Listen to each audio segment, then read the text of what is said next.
Sat 81 Kopassus adalah satuan elit Kopassus yang dibentuk oleh dua jenderal yang kini menjadi Menteri Presiden Joko Widodo, yakni Luhut Panjaitan dan Prabowo Subianto pada tahun 1981. Peran dan fungsi satuan ini adalah sebagai satuan anti-teror Kopassus dan tugas lainnya. Zat 81 adalah satuan di Kopassus yang setingkat dengan grup dan merupakan salah satu prajurit terbaik dari seluruh prajurit TNI dan bermarkas di Cijantung, Jakarta Timur. Pasukan tersebut dibentuk pada 30 Juni 1981. Ada juga sumber lain menyebut pada 30 Juni 1982. Yuk simak lebih jauh fakta dari pasukan siluman yang terbilang misterius ini.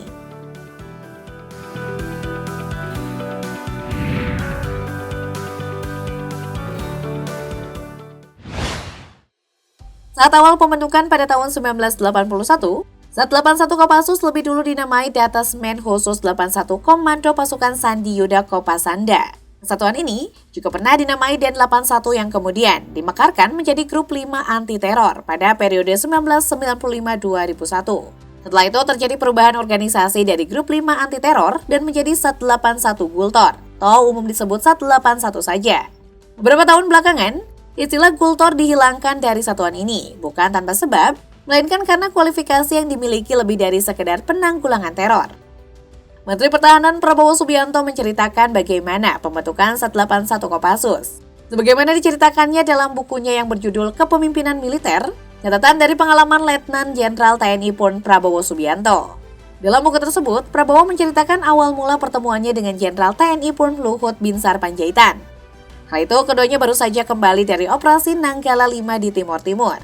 Singkat cerita, Luhut kemudian diangkat menjadi Kepala Seksi 2 Operasi dan Prabowo sebagai wakilnya. Keduanya ketika itu langsung dikirim untuk bersekolah di Special Forces ke Amerika Serikat AS. Sekembalinya dari Amerika, atas perintah Benny Murdani yang saat itu menjadi staf intelijen di Kementerian Pertahanan dan Keamanan, Prabowo yang masih berpangkat Kepala Inf TNI ditugaskan bersama Mayor Inf TNI Luhut Binsar Panjaitan untuk menempuh pendidikan anti-teror di Ganzlösgruppe 9 GSG 9 yang merupakan satuan anti-teror milik Kepolisian Federal Jerman. Setelah sekolah itu, kami diperintahkan membentuk pasukan anti-teror yang kemudian diberi nama Detasmen 81 karena dibentuk pada 1981, ujar Prabowo. Prabowo kemudian terpilih menjadi Wakil Komandan Detasmen 81 Penanggulangan Teror atau Zat Gultor 81 Kopassus. Sementara Luhut berposisi sebagai komandannya. Tak lama kemudian, Detasmen 81 berhasil menjalankan misi perdananya dalam operasi pembebasan sandra pesawat Garuda Indonesia DC-9 Woyland di Bandara Don Mueang, Bangkok, Thailand. Pesawat ini dibajak oleh kelompok yang menyebut sebagai Komando Jihad pada 28 Maret 1981. Operasi pembebasan sandra yang sukses itu disebut Prabowo saat itu, menggaung dan paling terkenal di dunia saat itu.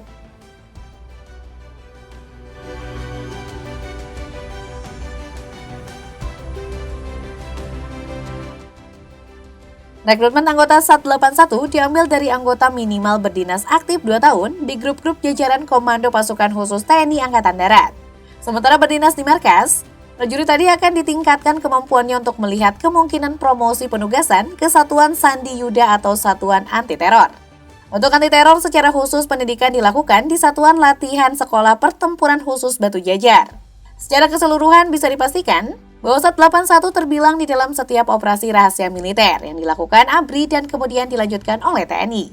Namun seperti sifat umumnya, perekrutan dan latihan juga cenderung tertutup dan rahasia, bahkan tak boleh diketahui oleh pihak keluarga.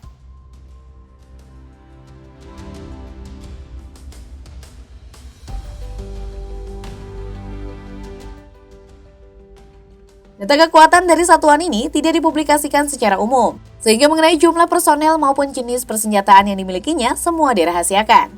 Namun dengan informasi yang serba terbatas, diperkirakan Zat 81 Kopassus saat ini berkekuatan 1000-an personel. Secara umum pasukan ini sering terlibat dalam setiap operasi rahasia militer, bahkan saking rahasianya, anggota keluarga dari prajurit Kopassus yang tergabung dalam Zat 81 sudah biasa ditinggal pergi, tanpa diberitahu jenis tugas dan lokasi penugasan yang dilakukan. Kadang prajurit sendiri baru diberitahu jenis dan lokasi misi tempurnya saat berada di pesawat terbang atau kapal laut yang mengangkutnya. Zat 81 kemudian menjelma jadi kiblat pasukan khusus lokal, mulai soal latihan, kemampuan perlengkapan hingga persenjataan, dan teknik operasi-operasi senyapnya.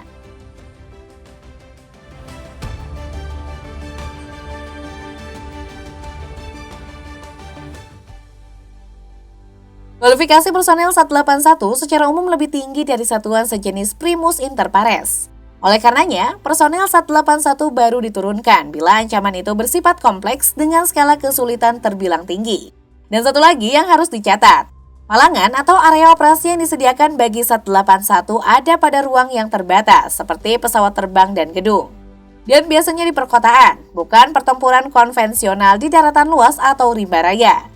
Itu sebabnya model operasi pemindahan dari SAT-81 juga satuan anti-teror lainnya memiliki istilah teknis pertempuran jarak dekat, PJD atau Close Quarter Battle. SAT-81 dilatih juga untuk bergerak dalam unit kecil dengan durasi sangat cepat, bukan lagi dalam hitungan jam tapi menit. Satuan semacam Densus 88 atau Brimo Polri masih bisa melaksanakan operasi lawan gerilya karena jumlah personelnya relatif besar, di mana setiap Polda memiliki satuan Densus 88. Terlebih Brimob yang salah satu tugas pokoknya memang operasi lawan gerilya, sementara karakter SAT-81 bukan untuk operasi semacam itu. Bila Kopassus pada akhirnya mendapat tugas operasi lawan gerilya, bukan SAT-81 yang dikirimkan, namun satuan lainnya seperti Grup 1 dan Grup 2, kualifikasi para komando, atau Grup 3 Sandi Yuda Operasi Senyap.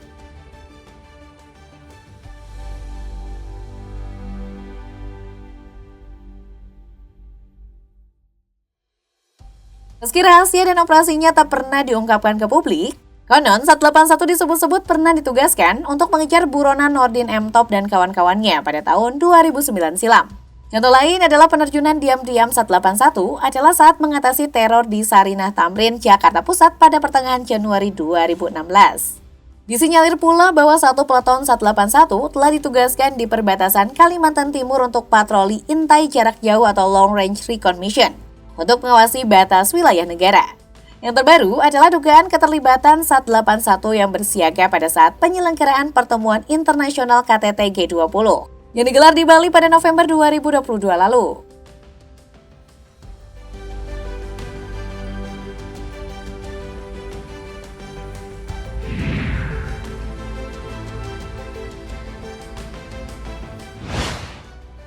Karena bergerak secara diam-diam dalam menjalankan misi, biasanya pasukan SAT-81 bergerak dalam unit kecil. Bagi dalam kelompok berkekuatan 10 orang, bahkan terkadang hanya 4 hingga 5 prajurit saja. Masing-masing anggota tersebut sudah dilatih untuk bergerak cepat dan menyelesaikan misi secepat mungkin, dan tentunya tak meninggalkan jejak. Ini sejalan dengan visi dan misi kesatuan ini. Tidak diketahui, tidak terdengar, dan tidak terlihat. Bagaikan siluman. Apakah kamu berminat menjadi prajurit siluman yang satu ini?